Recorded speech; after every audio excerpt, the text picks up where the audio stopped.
কই তেল রান্না করা এতটা সহজ যা রান্না না করলে বোঝা যায় না।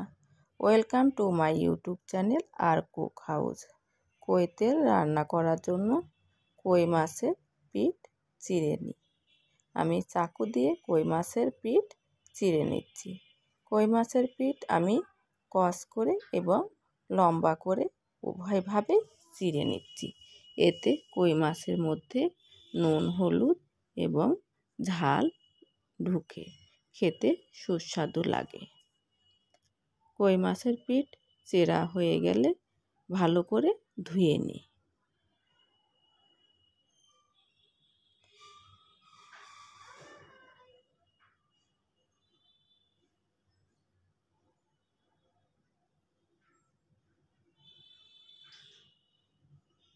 ধুয়ে নেওয়া কই মাছে পরিমাণ মতো নুন এবং পরিমাণ মতো হলুদ গুঁড়ো দিয়ে ভালো করে মেখে নিই।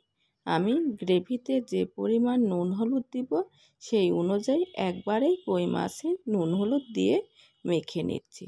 কই মাছ ভালো করে মেখে রেখে দিই। এরপর কড়াইয়ে তেল গরম করে নিই।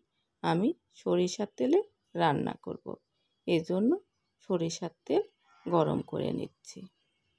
তেল গরম হলে তাতে কই মাছগুলো দিয়ে উল্টে পাল্টে ভেজে নিই। খুব বেশি ভাজতে হবে না, হালকা ভাজা হলে তুলে নিই। নুন হলুদ দিয়ে মেখে রাখা মাছ গরম তেলে ছেড়ে দিয়ে সামান্য একটু উল্টে পাল্টে ভেজে নিলেই হবে। মাছ কড়া করে ভাজার কোনো প্রয়োজন নেই।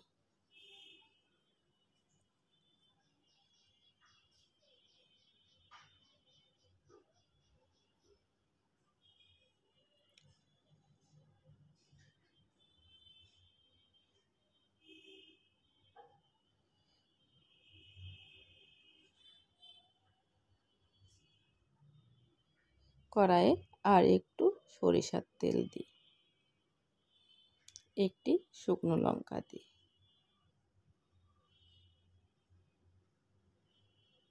সামান্য একটু কালো জিরা দিই, একটি তেজপাতা দিই, 4-5টা চেরা কাঁচা লঙ্কা দিই। সবগুলো উপকরণ একটু ভেজে নিই। এরপর ভেজে রাখা কই মাছগুলো দিয়ে দিই। আমি যে পাত্রে কই মাছগুলো নুন হলুদ দিয়ে মেখে রেখেছিলাম সেই পাত্র ধুয়ে জল দিই। এতে ওই পাত্রে লেগে থাকা নুন হলুদ দিয়ে দিচ্ছি। পরিমাণ মতো জল দিই। মাছগুলো জলের মধ্যে ভালো করে ডুবিয়ে দিই।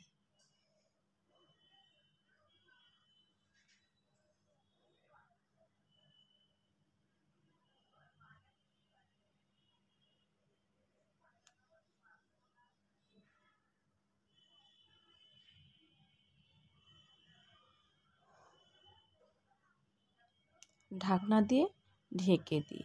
ঢাকনা দিয়ে ঢেকে 4-5 মিনিট রান্না করে নিই। 4-5 মিনিট পর ঢাকনা খুলে মাছগুলো উল্টে দিই।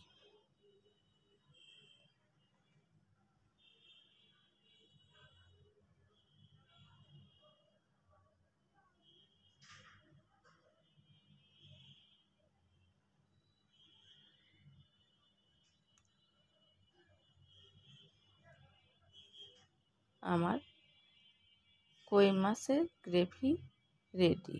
এখন নামিয়ে নিই। নামিয়ে নিলে তৈরি তেল কই। বাই দ্য ওয়ে, আজ এই পর্যন্ত। দেখা হবে অন্য কোনো দিন অন্য কোনো ভিডিও নিয়ে। সবাই ভালো থাকবেন আর সাবস্ক্রাইব করে পাশে থাকবেন, উৎসাহ দিবেন। লাইক, কমেন্ট, শেয়ার করতে ভুলবেন না।